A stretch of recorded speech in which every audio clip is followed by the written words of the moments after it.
بسم اللہ الرحمن الرحیم.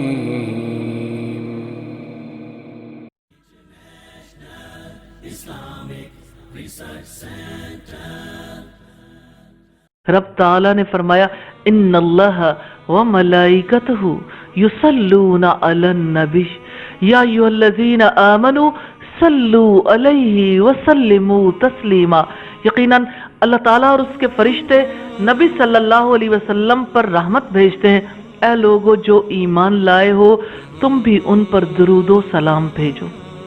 تو رسول اللہ صلی اللہ علیہ وسلم پر درود بھیجنے کی بڑی فضیلت ہے. درود اللہ تعالیٰ سے یہ درخواست کرنا ہے کہ محمد صلی اللہ علیہ وسلم اور ان کی آل پر رحمتیں اور برکتیں نازل فرمائیے، جس طرح آپ نے حضرت ابراہیم علیہ السلام اور ان کی آل پر رحمتیں اور برکتیں نازل فرمائی تھیں. یقیناً انسانوں کو رحمت اور برکت کی ضرورت ہے، تو اللہ تعالیٰ نے راستہ دکھا دیا کہ نبی صلی اللہ علیہ وسلم پر درود بھیجو گے، اپنے محسن کو یاد رکھو گے، اس کے لیے دعائیں کرو گے، تو یہ دعائیں تمہارے لیے رحمت اور برکت کا ذریعہ بن جائیں گی. نبی صلی اللہ علیہ وسلم پر درود بھیجنے کی بڑی فضیلت ہے. ایک مرتبہ درود بھیجنے والے پر آپ صلی اللہ علیہ وسلم نے فرمایا اللہ کی طرف سے 10 بار رحمتیں نازل ہوں.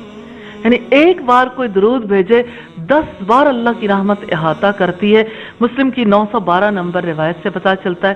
دوسری بات یہ کہ 10 درجات بلند ہوتے ہیں، یعنی صرف 10 بار رحمتیں نازل نہیں ہوتی، 10 درجے بلند ہوتے ہیں، 10 برائیاں دور ہوتی ہیں. یہ صحیح سنن نسائی کی روایت ہے اور یہ جز اول میں ہے، 1298 حدیث کا نمبر ہے. پھر جو درود بھیجتا ہے اس پر رسول اللہ صلی اللہ علیہ وسلم کی شفاعت واجب ہو جائے گی.